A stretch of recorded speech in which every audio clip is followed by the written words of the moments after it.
Welcome A to Z Odia study. आज आम सारला दास को संपर्क में 150 प्रश्न उत्तर आलोचना करवा। तेबे देखिबा प्रथम प्रश्न, ओडिया साहित्य रे सारला जुग काहा नाम रे नामित होईछि? उत्तर, सारला दास को नाम रे। सारला दास केउ राजांक समयर समसामयिक थिले? उत्तर, कपिलेन्द्र देवंक समय रे। कपिलेन्द्र देव केउ वंशर सम्राट? उत्तर, सूर्य वंश। प्रणिपत्य खटई कपिलेश्वर नामे राजा 33 कोटी देव चरणे जार पूजा। एही उक्तिटी केउ ग्रंथरु आसीछि? उत्तर, सारला महाभारतर आदि पर्वरु आसीअछि। सारला दासଙ୍କ नाम सिद्धेश्वर परिडा बोली केउ ग्रंथरु जଣା पड़े? उत्तर, बिलंका रामायणरु। जगन्नाथ जहु प्रसन्न मते हेले शूद्रमुनि सारला दास नाम देले। एही उक्तिटी केउ ग्रंथरु आसीछि? उत्तर, महाभारतर आश्रमिक पर्वरु। केउ ग्रंथरे सारला दास निजकु देवी सारलांक पुत्र भावरे परिचित करिछन्ति? उत्तर, महाभारत ग्रंथरे। कनकपुर पाटणा घर परशुराम मुहि तार अनुज सारला दास नाम महाभारतर केउ पर्वरे वर्णित? उत्तर, महाभारतर मध्य पर्वरे वर्णित। सारला दास पूर्व जन्म संपर्क रे महाभारत रे केउ पर्वरे सूचना देइछन्ति? उत्तर, स्वर्गारोहण पर्वरे। पूर्वे जेउ शूद्र माने देवी मानकु पूजार्चना करुथिले सेमानकु कोन कुहा जाउथिला? उत्तर, मुनि। सारला महाभारतर प्रथम समीक्षक किए? उत्तर, गोपीनाथ नंद शर्मा। श्री भारत दर्पण केउ केउ ग्रंथर तुलनात्मक अध्ययन? उत्तर, संस्कृत महाभारत और ओडिया महाभारत। पंकज वासिनी देवी उत्कल भारती सारले की कले कह कुरुचूड़ा मणि पदटी केउथिरु आसीछि? उत्तर, महाजात्रारु। सारला जुगकु केउ समालोचक आदि जुग नामरे नामित करिछन्ति? उत्तर, बंशीधर महांती। ओडिया साहित्य रे सारला जुगकु केउ समालोचक स्वर्ण जुगरे नामित करिछन्ति? उत्तर, देवेंद्र महांती। सारला दास जड़े सैनिक ए मतटी काहार? ए मतटी हेउठी कृष्णचंद्र पाणिग्राहींकर। सारला दास को आदि कवि भावरे किए कहिछन्ति? उत्तर, मृत्युंजय रथ कहिछन्ति। सारला दास को वाल्मीकिंक सह किए तुलना करिछन्ति? उत्तर, मृत्युंजय रथ। जनप्रवाद अनुଯାयी सारला दासଙ୍କ जन्मस्थान केउठी? उत्तर, झंकड़ ग्राम रे। समालोचक माने सारला दासଙ୍କ जन्मस्थान रूपे काहाकु ग्रहण करन्ति? उत्तर, तेंतुलिया पदा ग्राम को। सारला दासଙ୍କୁ व्यासदेवଙ୍କ सह किए तुलना करिछन्ति? उत्तर, गोपीनाथ नंद शर्मा। तारिणी चरणଙ୍କ मतरे सारला दास जाति रे कोन? उत्तर, शूद्र थिले सारला दास। सारला दासଙ୍କ समय निर्णय परिप्रेक्षी रे केउ समालोचकଙ୍କ मतकु ग्रहण करा जाए? उत्तर, आर्तवल्लभ महांतीङ। बिलंका रामायणर रचयिता किए? उत्तर, सारला दास। बिलंका रामायण केउ ग्रंथर छायारे रचित? उत्तर, अद्भुत रामायण। बिलंका रामायण रे काहार वध होइथिला? उत्तर, सहस्रशिरा रावणर। बिलंका रामायणर सीता केउ रूप धारण करिथिले? उत्तर, चंडी रूप बा विभूषणा रूप। बिलंका रामायण केउ वृत्तरे रचित? उत्तर, दांडी वृत्तरे। बिलंका रामायण काहार कथोपकथनरु सृष्टि? उत्तर, शिव पार्वतीक कथोपकथनरु सृष्टि। व्यवहृत भाषा दृष्टिरु बिलंका रामायण सारलांक रचना नुहे किए कथा कहिछन्ति? उत्तर, बंशीधर महांती।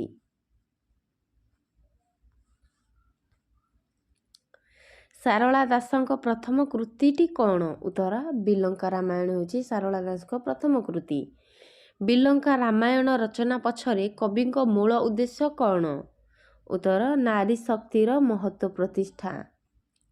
ସହସ୍ରଶିରା ରାବଣକୁ ବଧ କରିବା ପାଇଁ କେଉଁ ଦୁଇ ଜଣଙ୍କୁ ରାମ ସୀତା ମଧ୍ୟରେ ଯୁଦ୍ଧ କରିବା ପାଇଁ ପଠାଇଥିଲେ?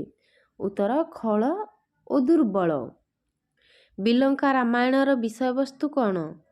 ଉତ୍ତର ସହସ୍ରଶିରା ରାବଣର ମୃତ୍ୟୁ ହେଉଛି ତାର ବିଷୟବସ୍ତୁ। ସାରଳ ମହାଭାରତ କେତେ ପର୍ବ ବିଶିଷ୍ଟ? ଉତ୍ତର 18 ପର୍ବ ବିଶିଷ୍ଟ। ସାରଳା ମହାଭାରତର ଶ୍ଲୋକ ସଂଖ୍ୟା କେତେ? ଉତ୍ତର 1,40,000। ବ୍ୟାସଦେବ କୃତ ମହାଭାରତର ଶ୍ଲୋକ ସଂଖ୍ୟା କେତେ? ଉତ୍ତର 1,00,000। ସାରଳା ମହାଭାରତରେ ବର୍ଣ୍ଣିତ ଶ୍ରୀକୃଷ୍ଣ ଓ ସହଜ ସୁନ୍ଦରୀର ମିଳନରୁ କାହାର ଜନ୍ମ? ଉତ୍ତର ଖନିକାର ବା ଶଲ୍ୟକାର। ସହଜ ସୁନ୍ଦରୀ କିଏ? ଉତ୍ତର ଦୂତୀ। ଖନିକାର ଜନ୍ମ ବୃତ୍ତାନ୍ତ ସାରଳା ମହାଭାରତ କେଉଁ ପର୍ବରେ ବର୍ଣ୍ଣିତ? ଉତ୍ତର ଆଦି ପର୍ବରେ। ସାରଳା ମହାଭାରତର ଉପପର୍ବ ସଂଖ୍ୟା କେତେ? ଏଥିରେ ଉତ୍ତର ହେବ ଉପପର୍ବ ସାରଳା ମହାଭାରତରେ ନାହିଁ। ମୂଳ ମହାଭାରତ ଗ୍ରନ୍ଥର ଆଦି ପର୍ବକୁ ସାରଳା ଦାସ କେତେ ଭାଗରେ ବିଭକ୍ତ କରିଛନ୍ତି ଓ କ'ଣ କ'ଣ? ଉତ୍ତର 2 ଭାଗରେ, ଆଦି ପର୍ବ ଓ ମଧ୍ୟ ପର୍ବ। ସାରଳା ଦାସଙ୍କ ମହାଭାରତର ଗଦା ପର୍ବ ମୂଳ ମହାଭାରତର କେଉଁ ପର୍ବରୁ ଆସିଅଛି? ଉତ୍ତର ହେବ ଶଲ୍ୟ ପର୍ବର ଶେଷ ଉପପର୍ବରୁ।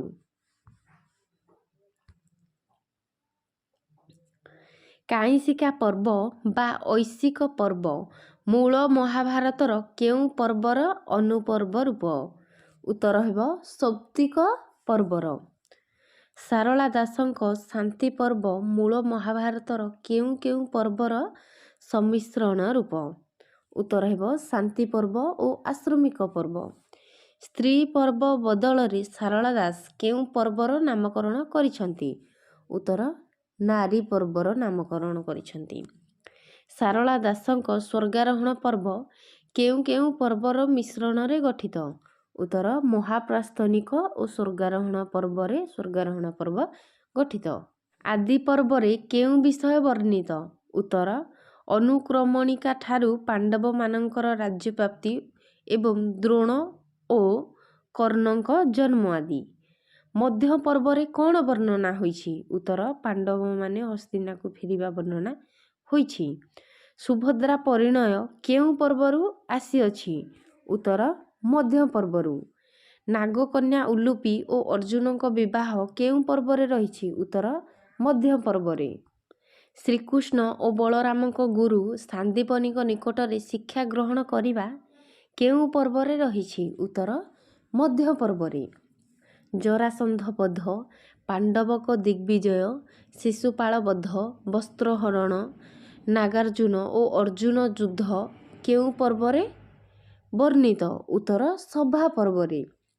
ଶ୍ରୀକୃଷ୍ଣ ଗଧପାଦ ଧରିବା କେଉଁ ପ୍ରସଙ୍ଗରୁ ଆସିଛି? ଉତ୍ତର ଜରାସନ୍ଧ ବଧରୁ। ପାଣ୍ଡବଙ୍କ ବନବାସ କେଉଁ ପର୍ବରେ ବର୍ଣ୍ଣିତ? ଉତ୍ତର ବନ ପର୍ବରେ। ସତ୍ୟ ଆମ୍ବ ଉପାଖ୍ୟାନ ପ୍ରସଙ୍ଗ କେଉଁ ପର୍ବରୁ ଆସିଛି? ଉତ୍ତର ବନ ପର୍ବରୁ। ଶମୀ ବୃକ୍ଷ ପ୍ରସଙ୍ଗ କେଉଁ ପର୍ବରେ ବର୍ଣ୍ଣିତ? ଉତ୍ତର ବିରାଟ ପର୍ବରେ। କୀଚକ ବଧ କେଉଁ ପର୍ବରୁ ଆସିଛି? ଉତ୍ତର ବିରାଟ ପର୍ବରୁ। ପାଣ୍ଡବମାନେ ଅଜ୍ଞାତ ବନବାସ ସମୟରେ କେଉଁ ରାଜାଙ୍କ ନିକଟରେ ଆତ୍ମଗୋପନ କରିଥିଲେ? ଉତ୍ତର ବିରାଟ ରାଜା। ଉଦ୍ଯୋଗ ପର୍ବରେ କେଉଁ ବିଷୟ ବର୍ଣ୍ଣିତ ହୋଇଛି? ଉତ୍ତର ପାଣ୍ଡବଙ୍କ ଦାବି ପ୍ରାପ୍ତି ଓ ବେଲାଳ ସେନଙ୍କ ମୃତ୍ୟୁ। ସଞ୍ଜୟଙ୍କୁ ଦିବ୍ୟ ଚକ୍ଷୁ ପ୍ରଦାନ କେଉଁ ପର୍ବରେ ବର୍ଣ୍ଣିତ? ଉତ୍ତର ଉଦ୍ଯୋଗ ପର୍ବରେ। ନରେ ବା ଗୁଞ୍ଜରେ ଅଶ୍ୱତ୍ଥାମା ବଧ ଏ ଉକ୍ତିଟି କାହାର? ଉତ୍ତର ଯୁଧିଷ୍ଠିରଙ୍କର। ଦ୍ରୋଣାଚାର୍ଯ୍ୟ ବଧ କେଉଁ ପର୍ବରୁ ଆସିଛି? ଉତ୍ତର ଦ୍ରୋଣ ପର୍ବରୁ। ଦୁର୍ଯ୍ୟୋଧନଙ୍କ ରକ୍ତନଦୀ ସନ୍ତରଣ ପ୍ରସଙ୍ଗ କେଉଁ ପର୍ବରେ ବର୍ଣ୍ଣିତ? ଉତ୍ତର ଶଲ୍ୟ ପର୍ବରେ। ଦୁର୍ଯ୍ୟୋଧନ କାହାର ଶବକୁ ଧରି ରକ୍ତନଦୀ ପାର ହୋଇଥିଲା? ଉତ୍ତର ଲକ୍ଷ୍ମଣ କୁମାର, ଯିଏକି ତାଙ୍କର ପୁତ୍ର ଥିଲେ। ବ୍ୟାସ ସରୋବରରେ ଦୁର୍ଯ୍ୟୋଧନ ଲୁଚି ରହିବା କେଉଁ ପର୍ବରୁ ଆସିଛି? ଉତ୍ତର ଗଦା ପର୍ବରୁ। ଅଶ୍ୱତ୍ଥାମା ପାଣ୍ଡବଙ୍କ ପଞ୍ଚପୁତ୍ରକୁ ହତ୍ୟା କରିବା ପାଇଁ କେଉଁ ପର୍ବରୁ ଆସିଛି? ଉତ୍ତର କାଇଁସିକା ପର୍ବରୁ। ଗାନ୍ଧାରୀ ଶ୍ରୀକୃଷ୍ଣଙ୍କୁ ଅଭିଶାପ ଦେବା, ଭୀମଙ୍କ ଲୌହ ମୂର୍ତ୍ତିକୁ ଚୂର୍ଣ୍ଣ କରିବା ଓ ଗାନ୍ଧାରୀଙ୍କ ଶେଷ ପୁତ୍ର ଯୁଯୁତ୍ସୁ ଭସ୍ମ ହୋଇଯିବା ଆଦି କେଉଁ ପର୍ବରେ ବର୍ଣ୍ଣିତ? ଉତ୍ତର ସ୍ତ୍ରୀ ପର୍ବରେ।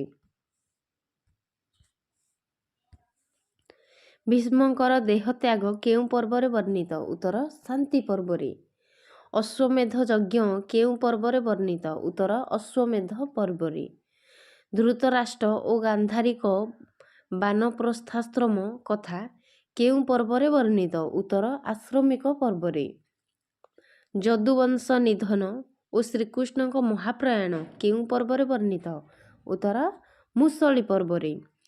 ଜାରାଶବର ନୀଳଗିରିରେ ଶ୍ରୀ ଜଗନ୍ନାଥଙ୍କୁ ନୀଳମାଧବ ରୂପେ ପୂଜାର୍ଚ୍ଚନା କରିବା କେଉଁ ପର୍ବରେ ବର୍ଣ୍ଣିତ ଅଛି? ଉତ୍ତର ମୁଷଳି ପର୍ବରେ। ପରୀକ୍ଷିତଙ୍କୁ ରାଜସିଂହାସନ ଓ ସ୍ୱର୍ଗାରୋହଣ ଉଦ୍ଦେଶ୍ୟରେ ହିମାଳୟକୁ ଯିବା ପ୍ରସଙ୍ଗ କେଉଁ ପର୍ବରେ ସୂଚିତ? ଉତ୍ତର ସ୍ୱର୍ଗାରୋହଣ ପର୍ବ। ଭଗବତ୍ ଗୀତା ପ୍ରସଙ୍ଗ କେଉଁ ପର୍ବରେ ବର୍ଣ୍ଣିତ? ଉତ୍ତର ଭୀଷ୍ମ ପର୍ବରେ। ଯତୁଗୃହ ଦାହ ଓ ଦ୍ରୌପଦୀଙ୍କ ସ୍ୱୟଂବର କେଉଁ ପର୍ବରେ ବର୍ଣ୍ଣିତ? ଉତ୍ତର ଆଦି ପର୍ବ। ଧୃତରାଷ୍ଟ୍ରଙ୍କ ପିତାମାତାଙ୍କ ନାମ କ'ଣ? ଧୃତରାଷ୍ଟ୍ରଙ୍କ ପିତା ହେଉଛନ୍ତି ବ୍ୟାସଦେବ ଏବଂ ମାତା ହେଉଛନ୍ତି ଅମ୍ବିକା। ପଣ୍ଡୁଙ୍କ ପିତାମାତାଙ୍କ ନାମ କ'ଣ? ପଣ୍ଡୁଙ୍କ ପିତା ହେଉଛନ୍ତି ବ୍ୟାସଦେବ ଏବଂ ମାତା ହେଉଛନ୍ତି ଅମ୍ବାଳିକା। ବିଦୁର କାହା ପୁତ୍ର? ଉତ୍ତର ବ୍ୟାସଦେବ ଓ ଅମ୍ବୁବତୀଙ୍କର। ବ୍ୟାସଦେବଙ୍କ ପିତାମାତାଙ୍କ ନାମ କ'ଣ? ବ୍ୟାସଦେବଙ୍କ ପିତା ହେଉଛନ୍ତି ପରାଶର, ମାତା ହେଉଛନ୍ତି ସତ୍ୟବତୀ। ସଂସ୍କୃତ ମହାଭାରତର ରଚୟିତା କିଏ? ଉତ୍ତର ବ୍ୟାସଦେବ। ସାରଳା ମହାଭାରତ ସଂସ୍କୃତ ମହାଭାରତର କେଉଁ ପ୍ରକାର ଅନୁବାଦ? ଉତ୍ତର ଭାବାନୁବାଦ। ଉଭୟ ମହାଭାରତ କେତେ ପର୍ବ ବିଶିଷ୍ଟ? ଉତ୍ତର 18 ପର୍ବ ବିଶିଷ୍ଟ। ସଂସ୍କୃତ ମହାଭାରତର ଉପପର୍ବ ସଂଖ୍ୟା କେତେ? ଉତ୍ତର 100। ସାରଳା ମହାଭାରତର ଉପପର୍ବ ସଂଖ୍ୟା କେତେ? ସାରଳା ମହାଭାରତରେ ଜମାରୁ ଉପପର୍ବ ନାହିଁ। ସାରଳା ଦାସ ଓଡ଼ିଶାରେ ମହାଭାରତ ରଚନା କରିବା ପୂର୍ବରୁ ଆଉ କେଉଁ କେଉଁ ଭାଷାରେ ମହାଭାରତ ରଚନା ହୋଇଥିଲା? ଉତ୍ତର କନ୍ନଡ଼ ଓ ତେଲୁଗୁ ଭାଷାରେ। କନ୍ନଡ଼ ଭାଷାରେ କେଉଁ କବି ମହାଭାରତ ରଚନା କରିଥିଲେ? ପମ୍ପା, ଯିଏକି ପ୍ରଥମ ଶତାବ୍ଦୀରେ ରଚନା କରିଥିଲେ। ତେଲୁଗୁ ଭାଷାରେ କିଏ ମହାଭାରତ ରଚନା କରିଥିଲେ? ନାନାୟା ଏକାଦଶ ଶତାବ୍ଦୀରେ ସେ କରିଥିଲେ। ସାରଳା ଚରିତ ମହାଭାରତ କେଉଁ ପ୍ରାନ୍ତୀୟ କବିଙ୍କୁ ପ୍ରଭାବିତ କରିଥିଲା? ଉତ୍ତର ବଙ୍ଗଳା କବି କାଶୀରାମଙ୍କୁ। ସାରଳା ମହାଭାରତ କେଉଁ ଛନ୍ଦରେ ରଚିତ? ଉତ୍ତର ମୁକ୍ତ ଛନ୍ଦରେ। ଅରୁଣୋଦୟ ପ୍ରେସରୁ ପ୍ରକାଶିତ ସାରଳା ମହାଭାରତର ସଭା ପର୍ବର ମୁଖବନ୍ଧ କିଏ ଲେଖିଥିଲେ? ଉତ୍ତର ନାରାୟଣ ଚନ୍ଦ୍ର ଦାନ। ସାରଳା ମହାଭାରତର ବକ୍ତା ଓ ଶ୍ରୋତା କିଏ? ସାରଳା ମହାଭାରତର ବକ୍ତା ହେଉଛନ୍ତି ଅଗସ୍ତ୍ୟ ମୁନି ଏବଂ ଶ୍ରୋତା ହେଉଛନ୍ତି ବୈବସ୍ୱତ ମନୁ। ସାରଳା ଦାସ ମହାଭାରତର ଆରମ୍ଭରେ କେଉଁ ଦେବତାଙ୍କ ସ୍ତୁତି କରିଛନ୍ତି? ଉତ୍ତର ଶ୍ରୀ ଗଣେଶଙ୍କର। ସଂସ୍କୃତ ମହାଭାରତର ବକ୍ତା ଓ ଶ୍ରୋତା କିଏ? ସଂସ୍କୃତ ମହାଭାରତର ବକ୍ତା ହେଉଛନ୍ତି ବ୍ୟାସଦେବ, ଶ୍ରୋତା ହେଉଛନ୍ତି ଗଣେଶ। ସାରଳା ଦାସଙ୍କ ରଚନା ଅନୁସାରେ କୌରବମାନେ କେଉଁଥିରୁ ଜନ୍ମ ନେଇଥିଲେ? ଉତ୍ତର ମାଂସପିଣ୍ଡୁଳାରୁ। ଦାଣ୍ଡିବୃତ୍ତର ଜନକ କିଏ? ଉତ୍ତର ସାରଳା ଦାସ।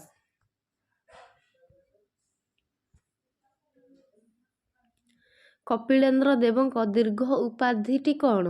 ଉତ୍ତର ବୀରଶ୍ରୀ ଗଜପତି ଗୌଡ଼େଶ୍ୱର ଶ୍ରୀ ଶ୍ରୀ ଶ୍ରୀ 108 ଶ୍ରୀ ନବକୋଟି କର୍ଣ୍ଣାଟ କଳବର୍ଗେଶ୍ୱର। ସାରଳା ଚରିତ ଗ୍ରନ୍ଥର ରଚୟିତା କିଏ? ଉତ୍ତର ମୃତ୍ୟୁଞ୍ଜୟ ରଥ। ମାଟିର ମହାକବି ସାରଳା ଦାସ କାହାର ରଚନା? ଉତ୍ତର ମାୟାଧର ମାନସିଂହ। ଦାଣ୍ଡିବୃତ୍ତର ସର୍ବାଧିକ ଓ ସର୍ବନିମ୍ନ ଅକ୍ଷର ସଂଖ୍ୟା କେତେ? ଉତ୍ତର ଦାଣ୍ଡିବୃତ୍ତର ସର୍ବାଧିକ ଅକ୍ଷର ସଂଖ୍ୟା ହେଉଛି 32 ଏବଂ ସର୍ବନିମ୍ନ ଅକ୍ଷର ସଂଖ୍ୟା ହେଉଛି 9। ଚଣ୍ଡୀପୁରାଣର ରଚୟିତା କିଏ? ଉତ୍ତର ସାରଳା ଦାସ। ଚଣ୍ଡୀପୁରାଣ କେଉଁ ବୃତ୍ତରେ ରଚିତ? ଉତ୍ତର ଦାଣ୍ଡିବୃତ୍ତରେ। ଚଣ୍ଡୀପୁରାଣରେ କାହାର ନିଧନ ହୋଇଛି? ଉତ୍ତର ମହିଷାସୁରର। ସାରଳା ଦାସ ନିଜର ଶେଷ ଜୀବନ କେଉଁ ମଠରେ ବିତାଇଥିଲେ? ଉତ୍ତର ମୁନି ଗୋସାଇଁ ମଠରେ। ଦେବୀ ଭାଗବତ ବା ଶ୍ରୀ ଭାଗବତ କେଉଁ ଗ୍ରନ୍ଥର ଅନ୍ୟ ନାମ? ଉତ୍ତର ଚଣ୍ଡୀ ପୁରାଣ। ଓଡ଼ିଆ ଭାଷାର ପ୍ରଥମ ପୁରାଣ ନାମରେ କେଉଁ ଗ୍ରନ୍ଥଟି ରଚିତ? ଉତ୍ତର ଚଣ୍ଡୀ ପୁରାଣ। ଚଣ୍ଡୀ ପୁରାଣକୁ ସାରଳା ଦାସ କେଉଁ ସଂସ୍କୃତ ଗ୍ରନ୍ଥର ଅବଲମ୍ବନରେ ରଚନା କରିଥିବା ଅନୁମାନ କରାଯାଏ? ସପ୍ତଶତୀ ଚଣ୍ଡୀ ବା ଶ୍ରୀଦେବୀ ଭାଗବତ ବା ମାର୍କଣ୍ଡେୟ ଚଣ୍ଡୀ।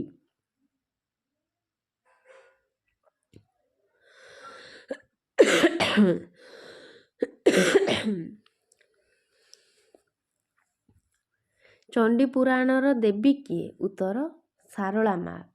ଚଣ୍ଡୀ ପୁରାଣର ଆରମ୍ଭରୁ କେଉଁ ଦେବତାଙ୍କ ବନ୍ଦନା କରାଯାଇଛି? ଉତ୍ତର ଶ୍ରୀ ଗଣେଶଙ୍କର। କୃତାନ୍ତ ଚରିତଟି ଚଣ୍ଡୀ ପୁରାଣ ଅନୁଯାୟୀ କାହାକୁ ବୁଝାଏ? ଉତ୍ତର ଯମରାଜଙ୍କ ବାହନ ମହିଷୀକୁ ବୁଝାଏ। ମହିଷାସୁର କାହାର ପୁତ୍ର? ଉତ୍ତର କୃତାନ୍ତ ଓ ଧର୍ମରେଖାଙ୍କର ପୁତ୍ର। ଚଣ୍ଡୀ ପୁରାଣରେ କେଉଁ ଉପାସନାକୁ ଗୁରୁତ୍ୱ ଦିଆଯାଇଛି? ଉତ୍ତର ଶାକ୍ତ। ଅସ୍ପୃଶ୍ୟତା ବିରୁଦ୍ଧରେ ପ୍ରଥମେ କେଉଁ ଓଡ଼ିଆ କବି ସ୍ୱର ଉତ୍ତୋଳନ କରିଥିଲେ? ଉତ୍ତର ସାରଳା ଦାସ। ଚଣ୍ଡୀ ପୁରାଣରେ କେଉଁ ସାମାଜିକ କୁସଂସ୍କାର କଥା ବର୍ଣ୍ଣିତ? ଉତ୍ତର ଜୀବ ବଳିଦାନ।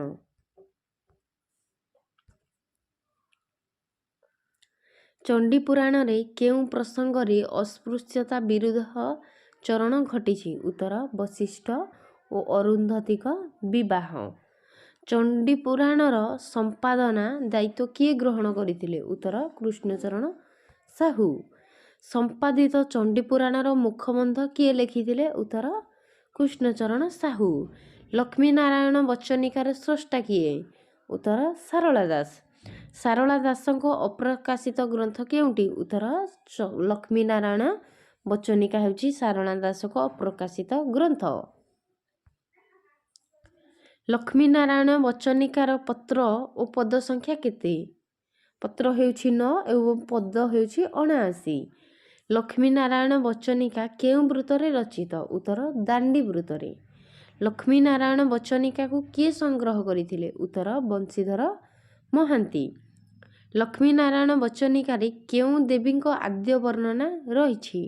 ଉତ୍ତର ଲକ୍ଷ୍ମୀ। ଚଣ୍ଡୀ ପୁରାଣର ଶୁଦ୍ଧ ସଂକଳନ କେବେ ହୋଇଥିଲା? ଉତ୍ତର 1984 ମସିହାରେ। ସାରଳା ମହାଭାରତର ଶୁଦ୍ଧ ସଂକଳନ କେବେ ହୋଇଥିଲା? ଉତ୍ତର 1965 ମସିହାରେ। ସଂସ୍କୃତ ମହାଭାରତର ଓଡ଼ିଆ ଅନୁବାଦକ କିଏ? ଉତ୍ତର କୃଷ୍ଣଚନ୍ଦ୍ର ସିଂହ। ଚଣ୍ଡୀ ପୁରାଣ ଓ ବିଲଙ୍କା ରାମାୟଣର ପ୍ରକାଶକ କିଏ? ଓଡ଼ିଶା ଜଗନ୍ନାଥ କମ୍ପାନୀ ହେଉଛି ଚଣ୍ଡୀ ପୁରାଣ ଓ ବିଲଙ୍କା ରାମାୟଣର ପ୍ରକାଶକ। ସାରଳା ମହାଭାରତ କେଉଁ ବିଭାଗ ଆନୁକୂଲ୍ୟରେ ସମ୍ପାଦିତ? ଉତ୍ତର ସାଂସ୍କୃତିକ ବ୍ୟାପାର ବିଭାଗ ଆନୁକୂଲ୍ୟରେ ସମ୍ପାଦିତ। ସାରଳା ମହାଭାରତକୁ କିଏ ସମ୍ପାଦନା କରିଥିଲେ? ଉତ୍ତର ଆର୍ତ୍ତବଲ୍ଲଭ ମହାନ୍ତି। ସାରଳା ସ୍ମରଣିକା କିଏ କିଏ ପ୍ରକାଶ କରିଥିଲେ? ଉତ୍ତର ପ୍ରଜାତନ୍ତ୍ର ପ୍ରଚାର ସମିତି ସାରଳା ସ୍ମରଣିକା ପ୍ରକାଶ କରିଥିଲେ। ସାରଳା ପୁରସ୍କାରର ପ୍ରତିଷ୍ଠାତା କିଏ? ଉତ୍ତର ବଂଶୀଧର ପଣ୍ଡା। ସାରଳା ମହାଭାରତର ସତ୍ୟସନ୍ଧ କିଏ? ଉତ୍ତର ଯୁଧିଷ୍ଠିର। ମହାଭାରତର ନାୟକ କିଏ? ଉତ୍ତର ଶ୍ରୀକୃଷ୍ଣ। ମହାଭାରତର ନାୟିକା କିଏ? ଉତ୍ତର ଦ୍ରୌପଦୀ। ଦାନ୍ତେଣ ବିଦାରିଣ କାଢ଼ନ୍ତି ବାହାର ବୁକୁ, ଖଣ୍ଡେଣ କାମୋଡ଼ି ଖଣ୍ଡେ ଦିଅନ୍ତି ଆରେକକୁ। ଏହା କେଉଁଥିରେ ବର୍ଣ୍ଣିତ? ଉତ୍ତର ଚଣ୍ଡୀ ପୁରାଣରେ। ସପ୍ତକାଣ୍ଡ ରାମାୟଣ କାହାର ରଚନା? ଉତ୍ତର ସାରଳା ଦାସ। ପ୍ରଥମେ ଶ୍ରୀରାମାୟଣ, ଦ୍ୱିତୀୟ ଭାରତ, ତୃତୀୟ ଲିଖନ କଲି ଶ୍ରୀ ଭାଗବତ। ଏହି ଉକ୍ତିଟି କେଉଁଥିରୁ ଆସିଅଛି? ଉତ୍ତର ଚଣ୍ଡୀ ପୁରାଣରୁ। ମାଡ଼ୁଆ ମହାଦେବ ପ୍ରସଙ୍ଗ ମହାଭାରତର କେଉଁ ପର୍ବରେ ବର୍ଣ୍ଣିତ? ଉତ୍ତର ମଧ୍ୟ ପର୍ବରେ। ଶରୀର ତତ୍ତ୍ୱ କେଉଁ ପର୍ବରେ ବର୍ଣ୍ଣିତ? ଉତ୍ତର ବନ ପର୍ବରେ। ଜାତି ସ୍ମରତ୍ୱ କେଉଁ ପର୍ବରେ ବର୍ଣ୍ଣିତ ହୋଇଛି? ଉତ୍ତର ସ୍ୱର୍ଗାରୋହଣ ପର୍ବରେ। ସାରଳା ମହାଭାରତର ଭାଷାତାତ୍ତ୍ୱିକ ଅନୁଶୀଳନ ଗ୍ରନ୍ଥଟିର ରଚୟିତା କିଏ? उत्तर धनेश्वर महापात्र। सारला साहित्य परिक्रमा काहार रचना? उत्तर सुरेंद्र कुमार महारणा। सारला साहित्य एक अध्ययन काहार सृष्टि? उत्तर सुरेंद्र कुमार महारणा। सारला महाभारतीय नारी चरित्रर स्रष्टा किए? उत्तर सरला देवी। सारला साहित्य रे ऐतिहासिक चित्रर स्रष्टा किए? उत्तर कृष्णचंद्र पाणिग्राही। महाकवि सारला दास पुस्तकर रचयिता किए? उत्तर सर्वेश्वर दास। सारला महाभारत चरित्रर चित्रशाला काहार रचना? उत्तर सारला साहित्य समाज। सारला महाभारतर पट्टभूमि काहार रचना? साहित्य संसद एहाकु रचना करिछि। सारला महाभारत रे सामाजिक जीवन काहार सृष्टि? उत्तर दीनबंधु रथ। प्राक सारला भाषा और साहित्यर लेखक किए? उत्तर जानकी वल्लभ महांती। आजिर आलोचनाटी आपण मानकु किपरि लागिला कमेंट बॉक्स रे जणातु एवं वीडियो को बहुत सारा शेयर करंतु एवं आउ केउ कवि मानक संपर्क रे अथवा केउ वीडियो आपण मानकु दरकार कमेंट बॉक्स रे कमेंट करंतु। Okay, thank you.